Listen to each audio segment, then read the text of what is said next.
வாளறிவு ஊடக பார்வையாளர்களுக்கு வணக்கம். இந்த காணொலியில் நாம் தமிழகத்தோட முடிவுடை வேந்தர்கள் அப்படின்னு சொல்லப்படக்கூடிய சேர சோழ பாண்டிய வேந்தர்களை பற்றி பார்க்கலாம். தொடக்க காலத்தில் அலைந்து திரிஞ்ச அந்த மனிதன் புதிய கற்காலத்தில் ஒரு நிலையான இடத்துல வாழ ஆரம்பித்தான். ஒரு இடத்துல நிலையாக வாழ்ந்த மனிதன் அதுக்கப்புறம் குழுக்களாக வாழ ஆரம்பித்தான். ஒவ்வொரு குழுவினரும் அவங்களுடைய தலைவன் அல்லது தலைவியை தேர்ந்தெடுத்து வச்சுருந்தாங்க. குழுவுடைய தலைவர் பொதுவாக வேல் அப்படின்னு அழைக்கப்பட்டார். சேர சோழ பாண்டியர் போன்ற வேந்தராட்சி உருவாவதற்கு முன்னரே இந்த வேல் ஆட்சி தோன்றி இருந்தது. சிறுகுடி சிற்றூர், அதாவது கிராம குடியிருப்புகளை உள்ளடக்கிய பகுதி ஒரு நாடு அப்படின்னு தொடக்கத்தில் அழைக்கப்பட்டது. குறிஞ்சி அல்லது முல்லை நிலப்பகுதியில் அமைந்திருந்த நாட்டோடைய தலைவன் நாடன் அப்படின்னு அழைக்கப்பட்டான். நெய்தல் நிலப்பகுதியோட தலைவன் சேர்ப்பன் அப்படின்னும், மருத நிலப்பகுதியோட தலைவன் ஊரன் அப்படின்னும், குறிஞ்சி முல்லைத்திணங்களோட நாடு அப்படிங்கிற அரசியல் புவியியல் பிரிவு தோன்றுச்சு. வேளிர்களோட ஆட்சி நடந்துகிட்டு இருந்த அதே காலத்துல பல வேளிர் பகுதிகளை சேர்த்து, அதாவது வேந்து ஆளும் அரசர்கள் தோன்றியிருந்தாங்க. பல வேளிர்களின் நாடுகளை வேஞ்சு ஆள்வதால், அதாவது வேந்து ஆள்வதால் அவன் வேந்தன் அப்படின்னு அழைக்கப்பட்டான். சங்ககால தமிழகத்துல சேரர் சோழர் பாண்டியர் ஆக மூவர் மட்டுமே வேந்தர் அப்படிங்கிற பெயருக்கு உரியவர்களா இருந்தாங்க. அதே நேரம் வேல், வேளிர், மன்னர் முதலிய சொற்கள் மூவேந்தர் இல்லாத பிற அரசர்களை குறிக்க பயன்படுத்தப்பட்டது. வேலூரை மாதிரி ஒரு குடிய ஆளும் நிலையிலிருந்து மாறுபட்டு பரந்துபட்ட, அதாவது பெரிய நிலப்பரப்பை ஆளுவதாக இந்த வேந்தராட்சி முறை அமைந்தது. இதனால குறிஞ்சி, முல்லை, மருதம், நெய்தல் உள்ளிட்ட 4 நிலப்பகுதியிலும் உள்ளடக்கியதாக இந்த வேந்தர்களோட ஆளுமை பகுதி இருந்தது. இந்த மன்னர், வேளிர், வேந்தர் அப்படிங்கிற மூவருமே அடிப்படையில் தொல்குடிய சார்ந்தவர்களாக இருந்தாலும் வேந்தர்கள் தொல்குடியில் உயர்ந்த குடியை சார்ந்தவர்களாக இருந்தாங்க. சங்க பாடல்களில் வேந்தர் குடியை குறிக்க திணை அப்படிங்கிற சொல் பயன்படுத்தப்படுகிறது. பல குடிகள் இணைந்து வேந்தர் குடி உருவாகியுள்ளது. அப்படின்னா பல குடிகளுடைய கூட்டமைப்புடைய தலைவனே வேந்தன் ஆவான். பாண்டியர்கள் மூவேந்தர்களில் முதன்மையானவர்கள் அப்படிங்கிறது ஒரு குறிப்பிடத்தக்க செய்தி. பாண்டியர்களோட சின்னம் மற்றும் கொடியா இரட்டை மீன் இருந்தது. இவங்க வேப்பம்பூ மாலையை அணிஞ்சிட்டு இருந்தாங்க. பாண்டியர்களோட முதன்மை தலைநகரமா மதுரையும் துறைமுகமா கொற்கையும் அமைந்து இருந்தது.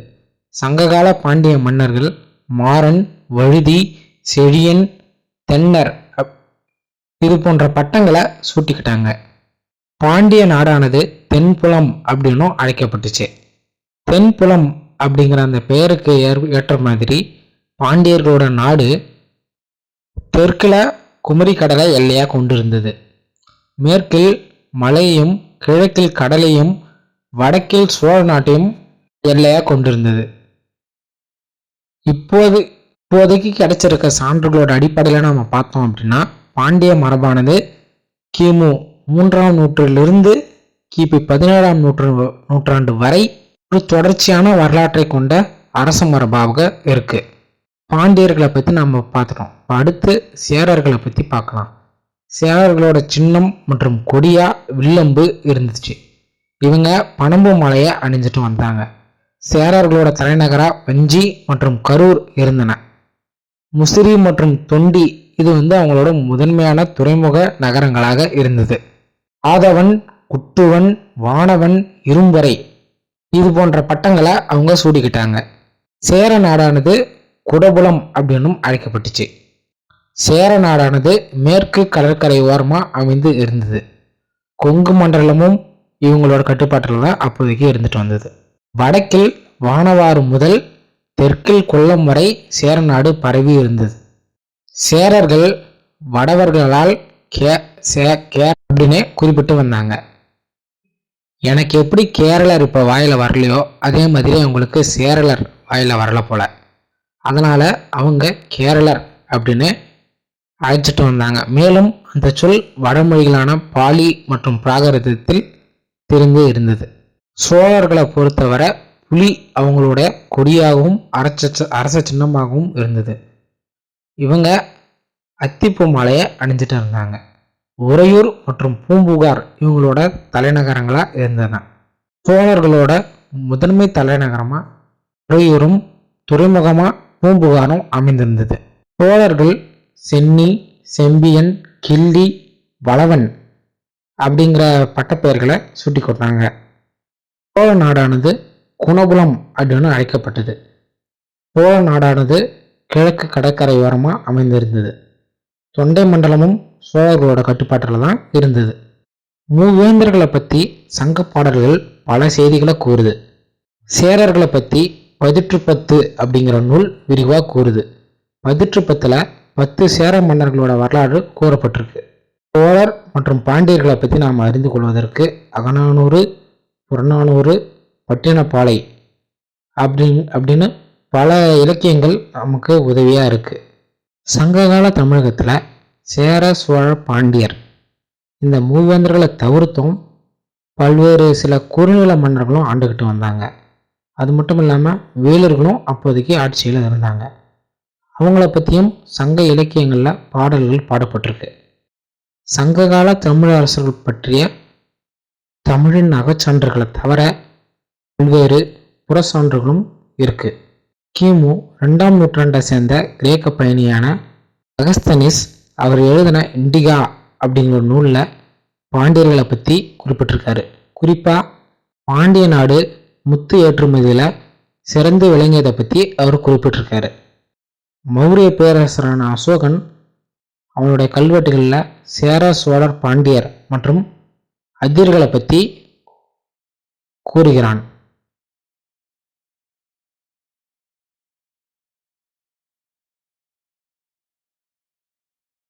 பாறை ஆணை 13 சோழர்களும் பாண்டியர்களும் தென்பகுதியை தன் ஆட்சியோடு ஆண்டதையும், பாறை ஆணை 2 கேரளபுத்திரர் மற்றும் சத்தியபுத்திரர் அப்படிங்கிறவங்க தென்னகத்தில் ஆட்சி செலுத்தியதை பற்றியும் குறிப்பிட்டிருக்கான். பாறை ஆணை 2 காணப்படும் கேரளபுத்திரர் அப்படிங்கிறது சேரர்களையும், சத்தியபுத்திரர்கள் அப்படிங்கிறது அதியமான் வம்சத்தையும் குறிப்பிடுவதா ஆய்வாளர்கள் கூறுகிறார்கள். கலிங்க மன்னரான காரவேலனது கிமு 2ஆம் நூற்றாண்டை சேர்ந்த அத்திகும்பா அப்படிங்கிற கல்வெட்டு தமிழ்தேச கூட்டணியை முறியடித்ததாகவும் பாண்டியர்களிடமிருந்து திரை வாங்கியதாகவும் குறிப்பிடுகிறது.